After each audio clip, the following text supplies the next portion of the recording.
Friends, ನಾನು ನಿಮಗೆ ಇವತ್ತು ಡಾಬಾ ಸ್ಟೈಲಲ್ಲಿ ಎಗ್ ಶಾಹಿ ಮಸಾಲ ಯಾವ ರೀತಿ ಮಾಡೋದು ಅಂತೇಳಿ ತೋರಿಸಿಕೊಡ್ತಾ ಇದ್ದೇನೆ. ಬನ್ನಿ ತಯಾರು.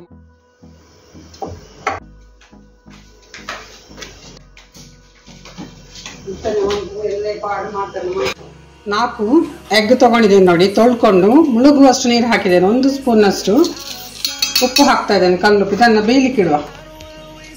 ಬಾಯ್ಲ್ ಆಯಿತು, ತಣ್ಣಗಾಗಲಿಕ್ಕೆ ಬಿಡುವ.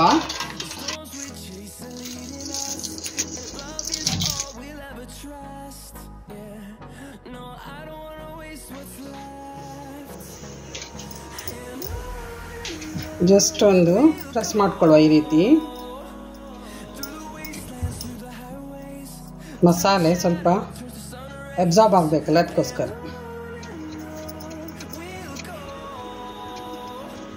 ಮಸಾಲೆ ರೆಡಿ ಮಾಡುವ. 5 ಬೆಳ್ಳುಳ್ಳಿ ತಗೊಂಡಿದ್ದೇನೆ ನೋಡಿ. 1.5 ಇಂಚಿನಷ್ಟು ಶುಂಠಿ ಇದೆ, ಇದರ ಪೇಸ್ಟ್ ಮಾಡ್ಕೊಳ್ಳುವ. ಪ್ಯಾನ್ ಇಟ್ಟಿದ್ದೇನೆ. ಒಂದು ಲೈಟಾಗಿ ಒಂಚೂರು ಫ್ರೈ ಮಾಡ್ಕೊಳ್ಳುವ. ನಾವೀಗ ಆಯಿಲ್ ಹಾಕ್ತಾ ಇದ್ದಾನೆ. 1/2 ಟೀ ಸ್ಪೂನ್ ಹಾಕ್ಕೊಂಡೆ. ಸ್ವಲ್ಪ ಹಲ್ದಿ ಪೌಡರ್, ಸ್ವಲ್ಪ 1/4 ಟೀ ಸ್ಪೂನಷ್ಟು ಕೆಂಪು ಮೆಣಸಿನ ಹುಡಿ ಹಾಕ್ಕೊಂಡೆ.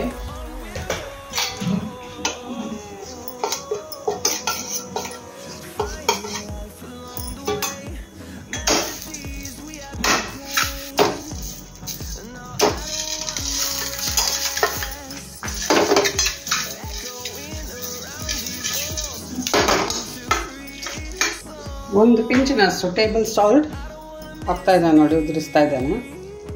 ಇನ್ನು ಚೂರು ಫ್ರೈ ಆಗಲಿ. ಇದು ಲೋ ಫ್ಲೇಮಲ್ಲಿ ಇಟ್ಟಿದ್ದೇನೆ ಗ್ಯಾಸ್. ಆಯಿಲಲ್ಲಿ ಫ್ರೈ ಆಗ್ತಾ ಇದೆ. ಸ್ವಲ್ಪ ಕೆಮ್ಮು ಕೂಡ ಬರ್ತಾ ಇದೆ.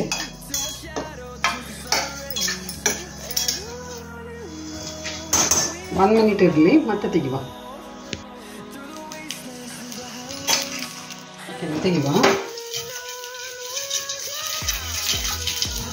ನೋಡಿ, ಕರಿಮೆಣಸು ಹಾಕ್ತಾ ಇದ್ದೇನೆ, ಕಾಳು ಮೆಣಸು. ಒಟ್ಟಿಗೆ ಇದನ್ನು ಗ್ರೈಂಡ್ ಮಾಡ್ಕೊಳ್ಳಿ. 1 ಟೊಮೆಟೊ ತೊಗೊಂಡಿದ್ದೇನೆ, ದೊಡ್ಡದು ನೋಡಿ. ನಾನು 4 ಗಂಟೆ ಮಾಡೋದ್ರಿಂದ 1 ಟೊಮೆಟೊ ತೊಗೊಂಡಿದ್ದೇನೆ. ನೀವು ಜಾಸ್ತಿ ಮಾಡಿದರೆ ಜಾಸ್ತಿ ತೊಗೊಳ್ಬೋದು.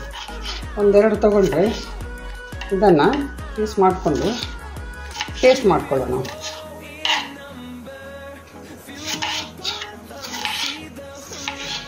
ಮಿಕ್ಸಿಗೆ ಹಾಕ್ತಾ ಇದ್ದೇನೆ.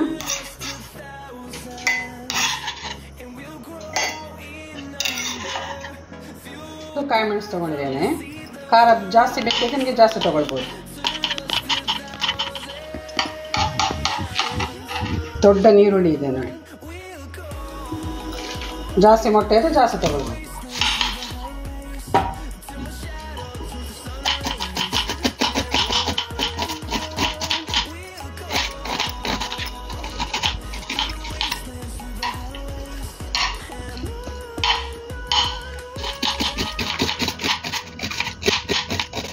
ಅಡ್ಡ ಕಟ್ಟ ಮಾಡೋದ್ರಿಂದ ದೊಡ್ಡದಾದ್ರೂ ಪರವಾಗಿಲ್ಲ.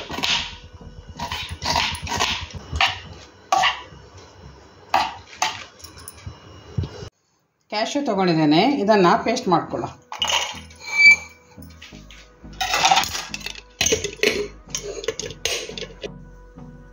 ಪ್ಯಾನ್ ಇಟ್ಟಿದೆ ನೋಡಿ. ಆಯಿಲ್ ಹಾಕಿದೆ.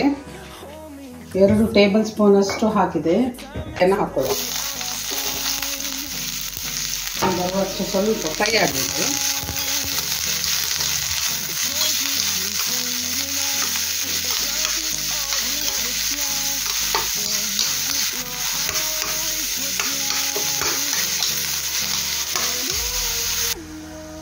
ಕಾಯಿ ಮೆಣಸು ಹಾಕ್ತಾ ಇದ್ದಾನೆ. ಫ್ರೈ ಆಗಲಿ. ಇದು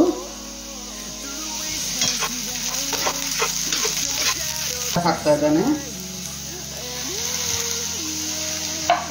ಒಂದ್ಸತಿ ಹಾಕ್ಕೊಂಡೇವಲ್ವ ನಾವು.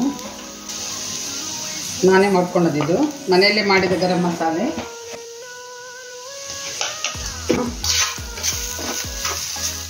ಗ್ರೈಂಡ್ ಮಾಡಿಟ್ಕೊಂಡ ಟೊಮೆಟೊ ಹಾಕೊಳ್ಳೋ. ಟೊಮೆಟೊ ಪೇಸ್ಟ್ ಹಾಕೋ.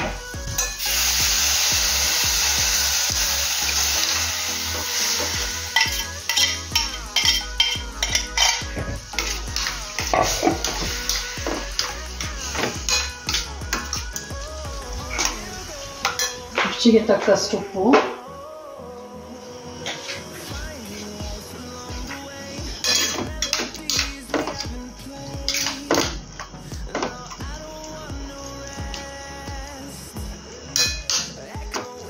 ಶುಂಠಿ ಬೆಳ್ಳುಳ್ಳಿ ಪೇಸ್ಟ್ ಹಾಕ್ತಾ ಇದ್ದಾನೆ.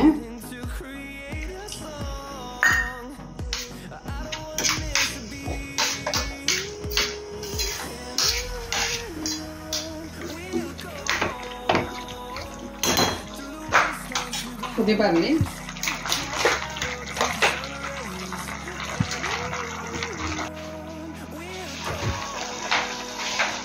ಕೊತ್ತಂಬರಿ ಸೊಪ್ಪು ತೊಗೊಂಡಿದ್ದೇನೆ, ಕಟ್ ಮಾಡ್ಕೊಳ್ಳೋ.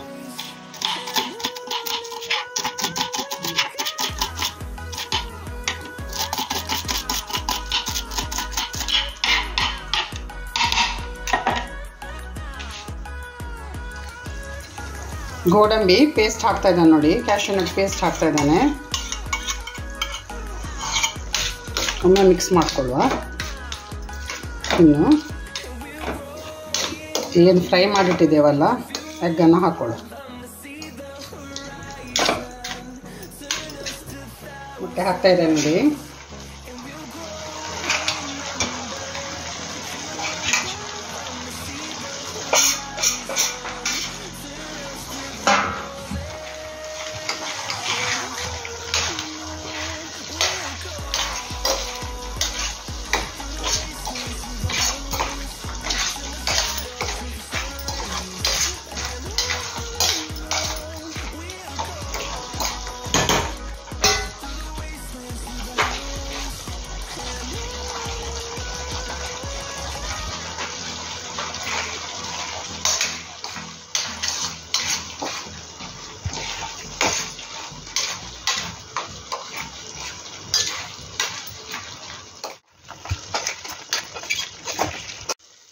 ಆಯ್ತು, ಇನ್ನು ಕೆಳಗಿಳಿಸುವ,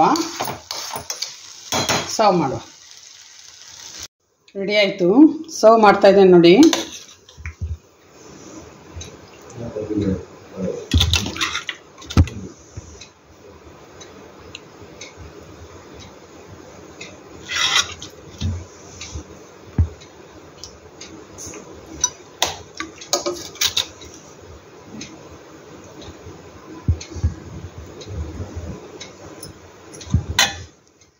ರೆಡಿ ಆಯಿತು ನೋಡಿ, ಡಾಬಾ ಸ್ಟೈಲ್ ಎಗ್ ಶಾಹಿ ಮಸಾಲ ಯಾವ ರೀತಿ ಮಾಡೋದು ಅಂತೇಳಿ ನಿಮಗೆ ತೋರಿಸಿಕೊಟ್ಟೆ ಅಲ್ಲ. ನೀವು ತಯಾರು ಮಾಡಿ, ಮಕ್ಕಳಲ್ಲಿ ಇಷ್ಟಪಟ್ಟು ತಿಂತಾರೆ. ಯಾವ ರೀತಿ ಆಯಿತು ಅಂತೇಳಿ ನನಗೆ ಕಮೆಂಟ್ ಬಾಕ್ಸಲ್ಲಿ ಕಮೆಂಟ್ ಮಾಡಿ ಹೇಳಿ ಪ್ಲೀಸ್. ನಾಳೆ ಇನ್ನೊಂದು ಹೊಸ ವೀಡಿಯೋದೊಂದಿಗೆ ನಿಮ್ಮ ಮುಂದೆ ಬರ್ತಾ ಇದ್ದೇನೆ. ಅಲ್ಲಿವರೆಗೆ ಕಾಯ್ತಾ ಇರಿ.